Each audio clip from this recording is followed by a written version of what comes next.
السلام علیکم ورحمۃ اللہ وبرکاتہ۔ ان الحمد للہ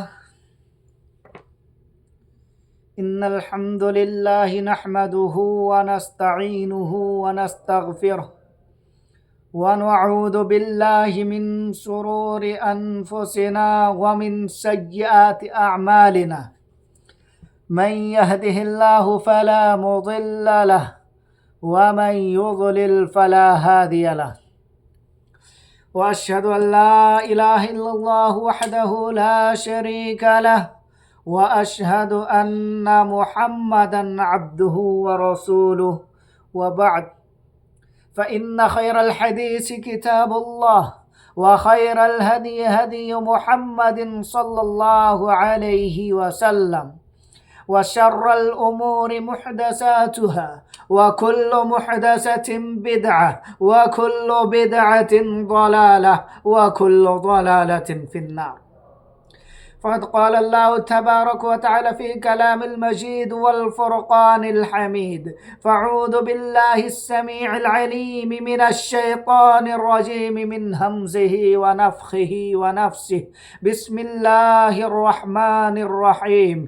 يا أيها الذين آمنوا اتقوا الله حق تقاته ولا تموتن إلا وأنتم مسلمون. وقال في موضع آخر: يا أيها الذين آمنوا اتقوا الله وقولوا قولا سديدا يصلح لكم أعمالكم ويغفر لكم ذنوبكم ومن يطع الله ورسوله فقد فاز فوزا عظيما.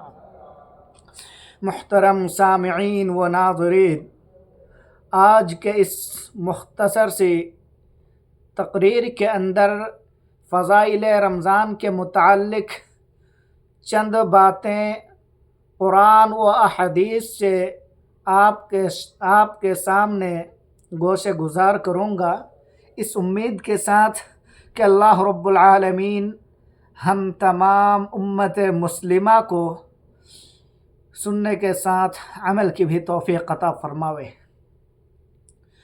محترم سامعین کرام، ہم ابھی جس مہینے کے اندر ہیں، جس کا پہلا عشرہ ہم سے گزر چکا ہے، الحمدللہ ہم لوگ دوسرے عشرے میں داخل ہو چکے ہیں۔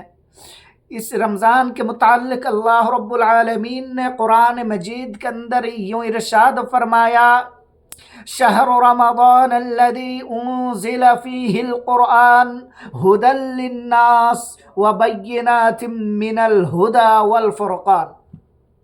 کہ اللہ رب العالمین یہاں پہ یہ فرما رہا ہے کہ ہم نے اس قرآن مجید کو رمضان کے مہینے میں ہی نازل فرمایا، اور پھر دوسری جگہ اللہ رب العالمین یوں ارشاد فرمایا: انا انزلناہ فی لیلۃ القدر۔ ہم نے اس قرآن کریم کو شب قدر کے اندر نازل فرمایا ہے۔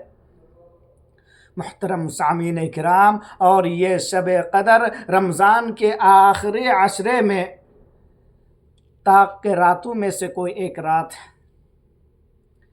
اس رمضان کریم کی بہت ہی زیادہ فضائل و اہمیت و فوائد مفسرین کرام اور اللہ رب العالمین نے خود اس کے بعد نبی اکرم صلی اللہ علیہ وسلم نے ارشاد فرمایا۔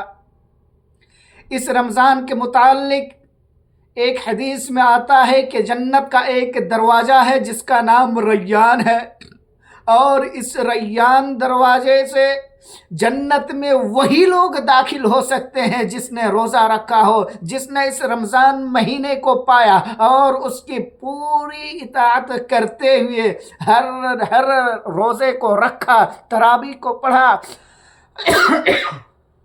اور قیام اللیل کو ادا کیا، تو وہی لوگ اس ریان دروازے سے داخل ہو سکتے ہیں۔ اور پھر اللہ کے رسول جناب محمد رسول اللہ صلی اللہ علیہ وسلم یہ ارشاد فرماتے ہیں: من قام رمضان ایمانا واحتسابا غفر له ما تقدم من ذنبه۔ اور پھر دوسری حدیث میں کچھ اس طریقے سے آتا ہے کہ من صام رمضانا ایمانا واحتسابا غفر له ما تقدم من ذنبه۔ کہ جس نے رمضان کے مہینے کو پایا اور رمضان کے روزے رکھے اور ایمان و احتساب کے ساتھ رکھے تو اللہ رب العالمین اس کے تمام گناہوں کو بخش کر دیتا ہے۔